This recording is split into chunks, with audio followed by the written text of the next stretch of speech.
if you do not like your own children, no one else is going to. Nasty kids will be ignored by other children. Other adults, like teachers, will also treat them differently.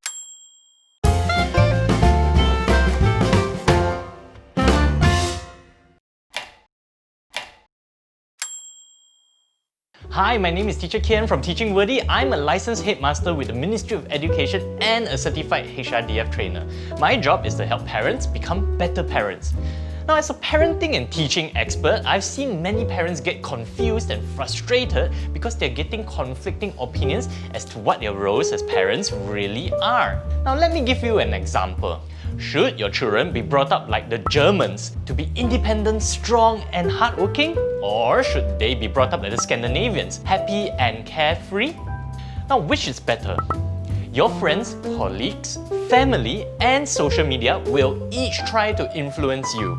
Everyone will have a different opinion. Well, parents certainly have multiple roles, but I want to talk to you about what I regard as the most important role. But first, story time. Now, when I was teaching in an international school, I had a 9-year-old student who was quite the little monster. He would disrupt the class, bully his classmates, and even steal. Eventually, the other students learned how to deal with him. They ignored him and left him alone. Now, can you guess what his mother did? His mother complained to the principal of the school saying that the other kids were bullying her poor child. She also demanded apology letters from the parents of the other kids. That mother was definitely raising a kid to become the emperor of the universe. In her eyes, her kid could do no wrong. Now, here's the ironic part though. A few months after that, in a shopping mall, I saw that same student beating his poor mother in public. It was painfully obvious that even the mother disliked her own child. If his own mother can't stand him, can you imagine what other children and adults feel about him? So, here's what I think is our most important role as parents. We have to teach our children how to behave so other people will actually want to interact with them. In other words, we have to teach them how to be socially desirable. A lot of the time, this means we have to bite the bullet and to discipline or to punish our children when they go overboard. Now, why do I regard this role as so much more important over all the other roles? Two reasons. Now, firstly, if we do not discipline our kids, their negative behavior is definitely going to annoy us. And after a while, this feeling of annoyance is going to develop into resentment. What this means is that we will secretly start to dislike our own children. And let me tell you, it's impossible to be a good parent when you are annoyed at your child. You will start to snap at them, you will start to overreact, and you listen to them less. Now, secondly, if you do not like your own children, no one else is going to. Nasty kids will be ignored by other children. Other adults, like teachers, will also treat them differently. As adults, we all try to avoid interacting with nasty kids simply because it is unnecessary drama. And as you can see, it is a vicious cycle. Nasty kids don't practice enough to deal with other kids and authority figures. Now, what happens when this kid grows up and goes to work? He's going to have a hard time. So, why are some parents so afraid to discipline their children? It's because we want to be friends with our children.